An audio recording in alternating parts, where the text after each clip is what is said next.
Hi, this is the voice of Heidie Calero. If you want to receive notifications on these economic capsules, which are recorded every Thursday, don't forget to subscribe to La Voz de Heidie Calero or the voice of Heidie Calero in YouTube. Then you will be certain to receive all our economic analysis. Today we are going to talk about a very interesting subject, and that is the 80% Puerto Rico economy. Why 80%? Well, we are going to present the analysis of where the Puerto Rico economy in terms of the national accounts, the latest were fiscal year 2019. That's about a year ago, before COVID-19 hit the global universe as well as Puerto Rico.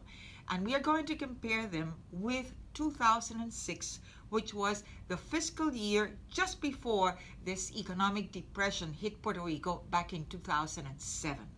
So let's look at some of these indicators. The first one is real gross domestic product. We have taken inflation out, and what it tells you is that as of 2019, it's 15% smaller than in 2006. That means that our economy is about 85% of what it used to be in 2006.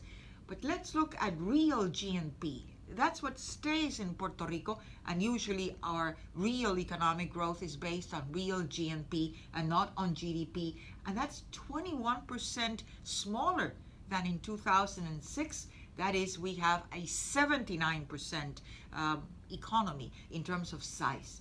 Look at salaries. 2019, it's about 7% smaller than in 2006, just before the recession.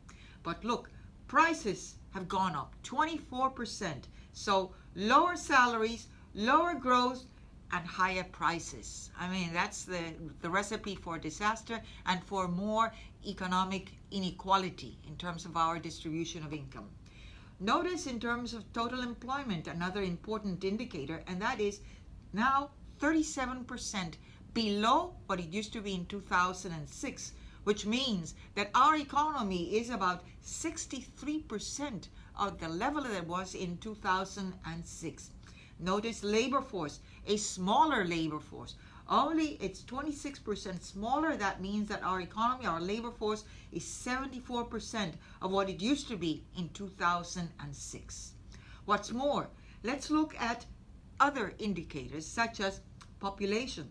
Well, as of 2019, we have a lower population, 16% lower than in 2006, and that has enormous ramifications, be it for consumption, for the demand for essential services, for employment, for all the composition of this population is going to last for many decades going forward, and that means that Puerto Rico must really find its way again to recover from the economic depression where we are right now. Another interesting indicator is deposits in commercial banks. It's about 14% lower than it used to be in 2006.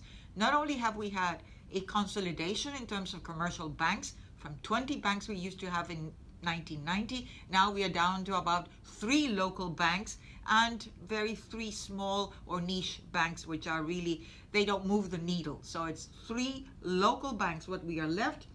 In terms of consumer banking debt, households have reduced their consumer debt, and that includes auto loans, it includes home loans, other debt that they may have. It's 19% smaller than in 2006.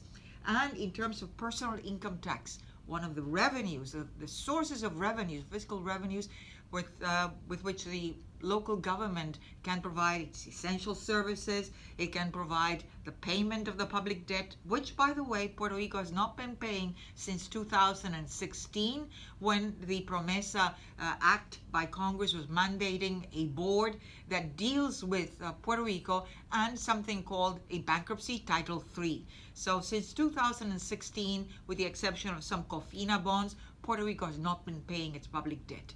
How can it pay its public debt if it doesn't have enough growth, it doesn't have enough revenues, and it has to provide essential services to a population which, granted, it's smaller than it used to be in 2006, but the composition of this population has changed. Now we have more seniors than we used to have in 2006, and that really changes consumption patterns and the demand for essential services. And the last one is property income tax. That's 57% smaller than in 2006. That means it's only about 43% of what it used to be in 2006.